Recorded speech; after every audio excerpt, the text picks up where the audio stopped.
I'm on a hill. You're on a hill.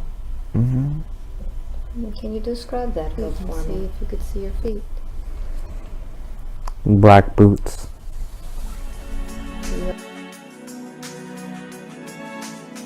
Back in 1980, Dr. Brian Weiss was using hypnotherapy with a patient named Catherine to discover the roots of her paralyzing phobias.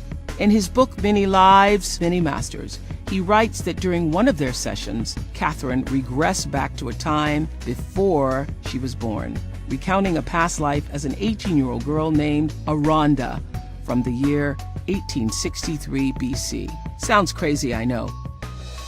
So, okay. You are a Yale-trained, Columbia-trained doctor, psychiatrist, agnostic, and this woman is saying these things are coming out of her mouth that are literally unbelievable. Despite his skepticism, Dr. Weiss started to notice a connection between Catherine's paralyzing phobias and the traumas she says she suffered in her past lives. Remember her fear of water? Well, in one of her past lifetimes, she remembered drowning in a tidal wave. Could that explain her phobia? And that was even weirder to me as a formally trained psychiatrist, that how does imagination or fantasy cure symptoms that had been there since she was a little girl? It doesn't. So there had to be something deeper. And that was the beginning for me. But it still took that other stuff for me to So change. what was the moment that you were convinced that what she was saying was real and that this was something bigger than you had expected? It was about the fourth or fifth time, and she died in one of these lifetimes in the past, floated above, replicating all of the near-death experience work. She had never heard of that or read anything. And then... Had you? I had read... Heard of NDEs? Yes, I had read Raymond Moody's book Moody. from the 70s, yeah. And so, Life After Life. Yes. Raymond Moody is a psychologist, author, and researcher who coined the term near-death experience in the late 70s. By interviewing people who had NDEs, he found they'd experienced many of the same things, like floating above their bodies, watching the scene below, meeting friends and relatives who previously passed, traveling through a long tunnel, feeling no pain, and a sense of peace. So I was aware of that, but in a clinical, academic sense, because I didn't really experience that myself. I didn't know if I believed it, but I knew about his work. And I remember my office feeling very cold, icy cold at this moment. She said, there are two people here to see you, your father and your son. Now she's in this hypnotized state. She's in between lifetimes now, just floating there, but still in a deep state. And she didn't know anything about me. I don't even have diplomas hanging in my office. So she's telling me, your father's here and your son. So she doesn't know that your father is passed or not passed. No. And this was before you could Google your doctor. It was before the internet. It was, yes, before you could Google your doctor. Yes. Before all this, she didn't know anything about my father. She tells me my daughter is named after him. Amy was. She's here now. And she was named after him. His English name was Alvin. His Hebrew name was Avram. She didn't know this. She's a Catholic woman from New England. She said, your father is here. He died from his heart. His heart was important. Your daughter is named after him. And she went into other medical details. He died in New Jersey a year and a half before I began with Catherine, just before Amy was born. Amy was named after him. And Catherine's telling me this, the room's still feeling icy cold. And I'm thinking, what is this? How does she know this? Because he never had an obituary. It's not only before the internet. There's no place to look it up. There's no obituary. It's not written down. Our best friends didn't know these details. And then she said, your son is with him. He's here too.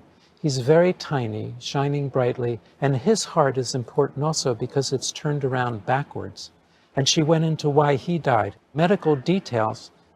That was the son, my first child, who died in 1971. This is happening around 1981. This was the son who had lived 23 days. Yes, she's telling me about him and the very rare congenital heart deformity. She's describing it and giving me other details. And that was the epiphany for me. That was the moment I knew.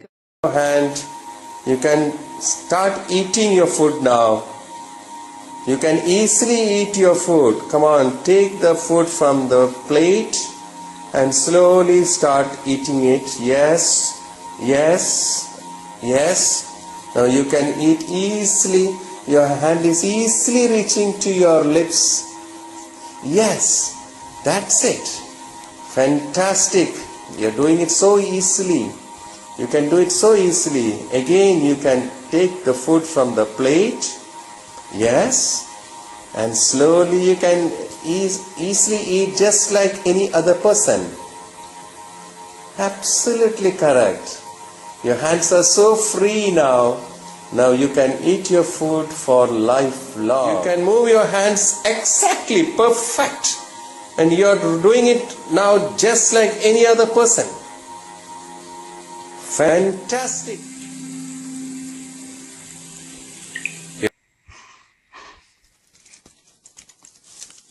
അമ്മ cake അച്ഛനെ cake അമ്മയ്ക്ക് കാണിക്കണം.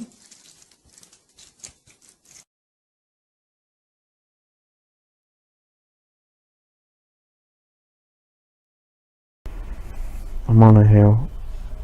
You're on a hill. Mm-hmm. Can you describe that hill for me? And see if you could see your feet. Black boots. Are you Not one tree, not one plant. All of it is God. All of it is God in its full expression. And how does a rock evolve, for example? The rock is the physical form. A rock has consciousness. The consciousness comes and goes. It's never without consciousness. It's just the consciousness of it. For instance, your soul wants to experience yourself as a rock. You come in and take form as a rock that has always been there, and the consciousness that was within that rock now moves on to become something else, experience something else. This is done simultaneously. It's not linearly like you believe it to be so. There's not a soul trapped in a rock for a few million years. They're multidimensional beings such as you. You're having multidimensional experiences, one of them being a rock.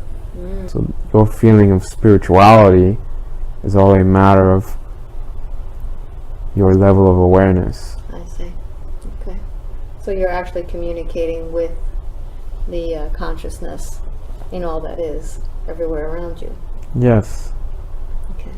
And since all of it is God, you're really communicating with the same energy, are you not? That's correct. Okay. Thank you.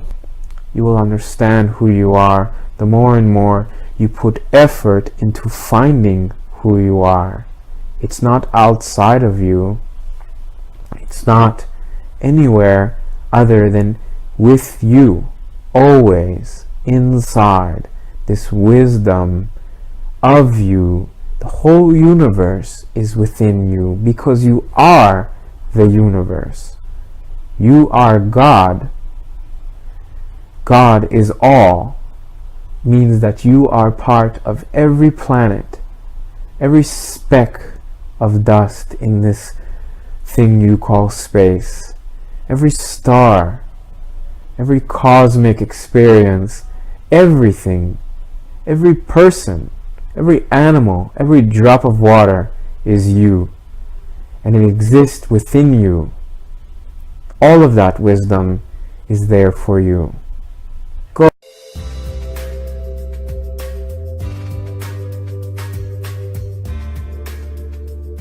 What's the soul? To me, the soul is the essential nature of all of us. It's the deeper mind. It's the part of us that goes on, that never dies, that comes into physical form and goes out of physical form. But it's not complex. That's our real nature. Yeah. Did you believe in souls before you met Catherine? I don't think so. When I say agnostic, it was like, I don't know that I believe in God even at this. I'm aware of it, and it could be. I'm just not sure.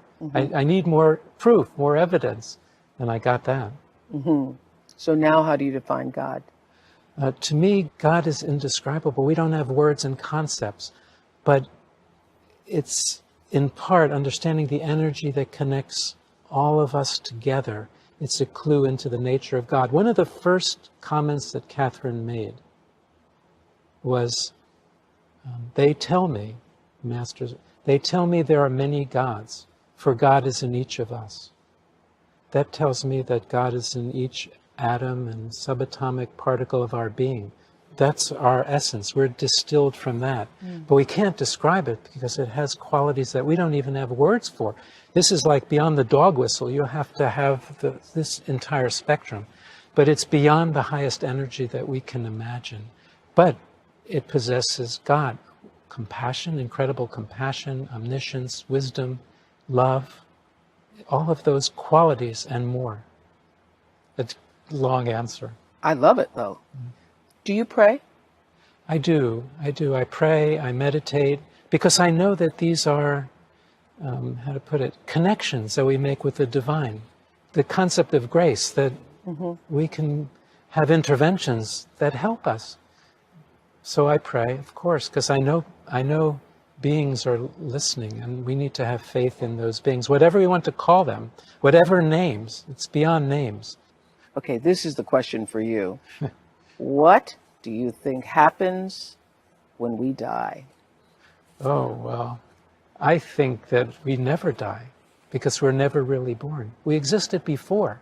You existed before this birth. You were probably a spiritual guide to your mother or someone else. You were on the other side. Then you come into a physical body as a baby, and you go through a life, and the next stage, though, is leaving the body. So if you are the soul, you never die.